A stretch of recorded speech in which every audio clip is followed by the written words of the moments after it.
আসসালামু আলাইকুম।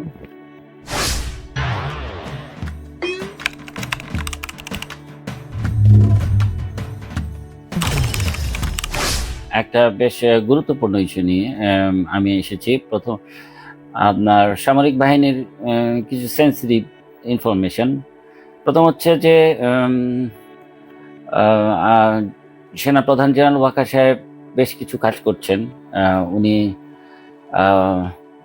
দেখতে বেশ ভালোই মনে হয়। উনি একটা তদন্ত কমিটি করেছিলেন আপনার এই বছরের এই মাসের 23শে নভেম্বর যত মেজর থেকে colonel, lieutenant colonel promotion board হবে। তো সেই প্রমোশন বোর্ডের একটা ক্রাইটেরিয়া ছিল যে গত 15 বছরে যারা আপনার ডেপ্রাইভ, মানে পলিটিক্যাল কারণে, ধরেন কেউ নামাজ পড়তো দাঁড়িয়ে আছে, কেউ আপনার বিএনপির সাথে তার হয়তো বাবা, খালু, মামা, এনিওয়ান ইজ কানেক্টেড, তাদেরকে ডেপ্রাইভ করে রাখা হয়েছিল এবং তাদেরকে আপনার বিভিন্নভাবে প্রমোশন বঞ্চিত করা হয়েছিল। তো জেনারেল ওয়াকার স্যার এটাকে একটা বোর্ড গঠন করেছিলেন।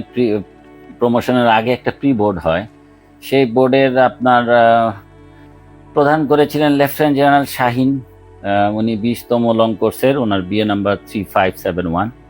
তো লেফটেন্যান্ট জেনারেল শাহিনের সাথে একটা কমিটি করে দেওয়া হয়, যে ওখানে ব্রিগেডিয়ার সেলিম, ব্রিগেডিয়ার মুস্তাফিজ এবং ব্রিগেডিয়ার আরেকজন আছেন ফ্রম MS ব্রাঞ্চ। তো এইসব তদন্ত কমিটির কাজ ছিল যে গত 15 বছরের আপনার ডেপ্রাইভ অফিসারদের নাম জোগাড় করে তাদেরকে আপনার প্রমোশন বঞ্চিত করা, মানে পদোন্নতি বঞ্চিত করা হয়েছে, ওদের একটা তালিকা তৈরি করার জন্য। তো লেফটেন্যান্ট জেনারেল শাহিন উনি নড়াইলের বংশোদ্ভূত এবং বাংলাদেশে উনি বেশ প্রফেশনাল। ওনার সম্বন্ধে একটু বিস্তারিত বলি, যে প্রমোশন যাকে দায়িত্ব দেওয়া হয়েছে যে 15 বছরের ডেপ্রাইভ অফিসারদেরকে নাম তালিকা তৈরি করে তাদেরকে প্রমোশন বোর্ডে প্লেস করা। 23 তারিখে একটা প্রমোশন বোর্ড হবে, সেখানে ওদেরকে নেক্সট হায়ার র্যাঙ্কে দেওয়া হবে। তো মানে মুরগি, শিয়ালের কাছে মুরগি যেমন বাগা দেওয়া যায় না, তখন লেফটেন্যান্ট জেনারেল শাহিনকে এই দায়িত্ব দেওয়া হয়েছে। এবং জেনারেল ওয়াকার স্যার খুব টেকনিক্যালি কাজটা করেছেন। ওনার যে তদন্ত কমিটির যে আরো 3জন সদস্য আছে, ওনাদের অবজারভেশনগুলো উনি রাখেন নাই। উনি কি করেছেন, প্রথমত ওনার ব্যক্তিগত ব্যাকগ্রাউন্ডে আসি। উনি কিন্তু হাইলি প্রফেশনাল এবং 20তম BMA লং কোর্সের শোর অফ অনার পাওয়া অফিসার। এবং গত 15 বছর উনি কিন্তু আওয়ামী লীগের যথেষ্ট আস্থাভাজন হয়েছেন। এই কারণে শেখ হাসিনা ওনাকে 2020 সালের 9 ডিভের GOC বানিয়েছিলেন 31শে ডিসেম্বর। সবচেয়ে বড় কথা হচ্ছে, যখন দেশে টালমাটাল অবস্থা 5ই অগাস্টে, তার ঠিক আগে আপনার মাসখানেক আগে ওনাকে CGS বানানো হয়, মানে সেকেন্ড ম্যান অফ আর্মি বানানো হয়। তার মানে উনি কতটুকু বিশ্বস্ত হলে ওনাকে স্বৈরাচার সরকার একদম টপ লেভেলে নিয়ে আসেন, জেনারেল ওয়াকারের রিপ্লেসমেন্ট বা সেকেন্ড ম্যান।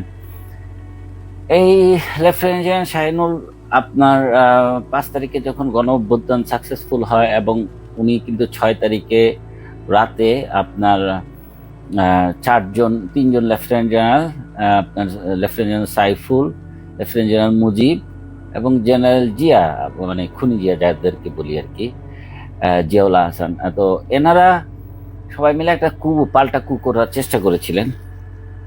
এরপর সেনাপ্রধান যখন ওরা সাকসেসফুল হয় নাই, তখন সেনাপ্রধান ওয়াকার ওনাকে NDC-তে পোস্টিং করে দেন।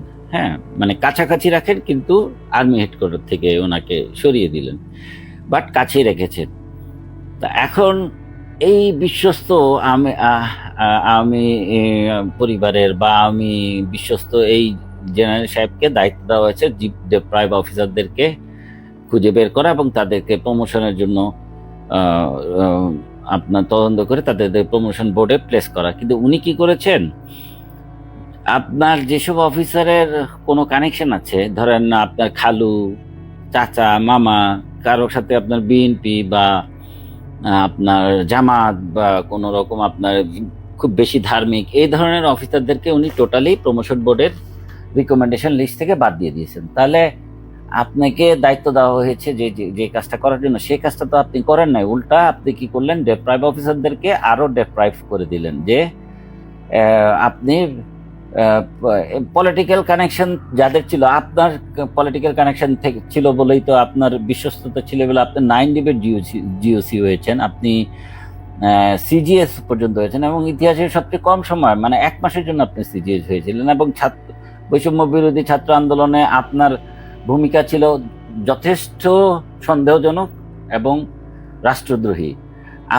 আর জেনারেল ওয়াকার ওনাকে দায়িত্ব দিয়েছেন এবং উনি দায়িত্ব খুব ভালোভাবে পালন করেছেন। যাদের কোনো কানেকশন আছে বিএনপি বা জামাত বা ধার্মিক, তাদেরকে উনি বাদ দিয়ে দিয়েছেন প্রমোশন বোর্ড থেকে। এবং 23 তারিখে সেই প্রমোশন বোর্ডটা বোর্ড হবে, মানে প্রমোশন বোর্ডের আগে একটা প্রি প্রমোশন বোর্ড হয়, সেখান থেকে উনি রিকমেন্ডেশন করলে যারা যাদের রিকমেন্ডেড হবে তাদেরকে সেই প্রমোশন বোর্ডে পদোন্নতি দেওয়া হবে। তো উনি ওনার দায়িত্বটা খুব ভালোভাবে করেছেন এবং জেনারেল ওয়াকার সাহেব বেশ সাকসেসফুল। আরও একটা ইনফরমেশন আছে যে জেনারেল ওয়াকার খুব ভালো কাজ করতেছেন, এটা দেখানোর জন্য উনি কি করেছেন, আপনার আর্মি রেজিমের প্রায় 34 জন অফিসারকে ঢাকায় পোস্টিংয়ে নিয়ে আসছেন। এবং উনি একটা চিঠি দিয়েছেন 7ই নভেম্বর থেকে এনডিসিতে 34 জন অফিসার, এর মধ্যে আপনার ব্রিগেডিয়ার আছে 23 জন, বাকিরা সব কর্নেল। এরা হচ্ছে গিয়ে আর্মি লেসপেন্সার এবং হাইলি পটেনশিয়াল। এবং ধরেন ইউকের ব্রিটিশ হাই কমিশনের আপনার মিলিটারি অ্যাটাচি, তারপর যখন আপনার বিভিন্ন সময় আপনার বিভিন্ন অবজেকশন আসছে, হ্যাঁ এরা কিভাবে কাজ করতেছে, ডিজিএফআই, এনএসআই এর যারা মেইন ক্রিমিনাল ছিল, এদেরকে উনি কি করেছেন, সবাইকে একসাথে করেছেন এনডিসিতে একটা কোর্সের নামে। এবং 34 জন মানে সব জায়গা থেকে এনাদেরকে আর পোস্টিং, এবার প্রমোশনও দিয়েছেন, ওনাদেরকে প্রমোশন দিয়ে এবং এদেরকে আপনার ওনার কাছে নিয়ে আসছেন, মানে এনডিসি কিন্তু ঢাকায়। তো আপনার কোনো ঝামেলা হলে বা কোনো সমস্যা হলে সো উনি ওনাদেরকে যেন তড়িৎ গতিতে আপনার সামনে নিয়ে আসতে পারেন, হ্যাঁ, এবং অ্যাকশনে যেতে পারেন। তো আমি যেটা বলতে চাচ্ছি সংক্ষেপে, ইন্টারিম সরকার আমাদের শ্রদ্ধেয় ডক্টর ইউনূস স্যার এবং এই বিহাইন্ড দ্য সিন যে খেলাটা খেলতেছেন জেনারেল ওয়াকার, মানে দেখাচ্ছেন যে আমি এদেরকে সরাই দিয়েছি, কিন্তু সরাই দিয়ে উনি ওনার কাছে নিয়ে রাখেন সবসময়, কাউকে চাকরিচ্যুত করছেন না, বরঞ্চ উনি আরো নতুন একটা পলিসি বানাচ্ছেন যে আরো 2 বছর যেন ব্রিগেডিয়ার জেনারেল সাহেবরা আরো 2 বছর চাকরি করতে পারে, মানে এরাই থেকে যাবে, মানে because he is planning alternate everything. এবং উনি কিন্তু সব গোছায় নিয়ে আসছেন, ওনার হাতের কাছে নিয়ে আসছেন টু ডু সামথিং বিগ। আমি ইন্টারিম সরকারকে একটা অনুরোধ করব যে আমি শিওর আমার চেয়ে আপনারা বেশি নলেজেবল, আপনারা রাষ্ট্রের ক্ষমতায় বসে আছেন। তো যেই জিনিসগুলো হচ্ছে, মানে আপনারা এখন কিন্তু খুব ব্যস্ত, প্লাস্টিক কিভাবে সরাবেন বা ঢাকা শহরে মানে গাড়ির হর্ন কিভাবে কমাবেন, হর্ন নিষিদ্ধ করছেন, so many thing, you don't need to do that. আপনারা তো সংস্কারের জন্য এসেছেন, সংস্কারের জন্য যখন থাকবেন বা কাজ করছেন, তখন সংস্কারের কিন্তু এগুলোর মধ্যে পড়ে যে যারা যারা সুবিধাভোগী ছিল গত 15 বছর, তাদেরকে আইডেন্টিফাই করা, তাদেরকে কোনো দায়িত্বের মধ্যে না রাখা এবং তারা যেন রাষ্ট্র ক্ষমতার বাইরে চলে যায়, মানে রিটায়ারমেন্টে পাঠায় দেন। যারা দোষী তাদের বিচারে না, 3 মাস হয়ে গেছে, খুব বেশি একটা নজির নাই, ভেরি লেস। আর এভাবে যদি চলতে থাকে, I am really worried about this government because they are planning everything, they are doing everything, হ্যাঁ। তো আমার মনে হয় it's time to go for real hard action। আর কি করবেন, সংবিধান রাখবেন না সংবিধান নিয়েই চলবেন, নাকি ওই রাষ্ট্রপতি সহ চলবেন নাকি যেন ওয়াকার সহ চলবেন? আপনাদের কিছু হয়ে গেলে কিন্তু জাতি কিন্তু আপনাদেরকেও জবাবদিহিতার মধ্যে নিয়ে আসবে, বা জবাবদিহির মধ্যে আপনাদের থাকবে না। আমরা কিন্তু আপনাদেরকে 100% সাপোর্ট দিচ্ছি, আপনাদেরকে জানিয়ে দিচ্ছি, সময় মতো সব বলে দিচ্ছি। সুতরাং ইজ আপ টু ইউ। যেমন গত কালকে ডক্টর আসিফ নজরুল সাহেবের উপর যে ঘটনাটা ঘটলো, এই ঘটনাগুলো তারা কিন্তু চান্স পেলে ছাড়ছে না কাউকে। সুতরাং আপনারা কি হার্ড অ্যাকশনে যাবেন নাকি এভাবেই চালাবেন? এই শত্রুর সঙ্গে বসবাস করবেন, মুরগির কাছে শিয়াল দিবেন, শিয়ালের কাছে মুরগি আপনার বন্টনের জন্য দিবেন? সেটা আপ টু ইউ, বাট আমরা কিন্তু আপনাদেরকে সতর্ক করছি বারবার। ধন্যবাদ, ভালো থাকবেন সবাই।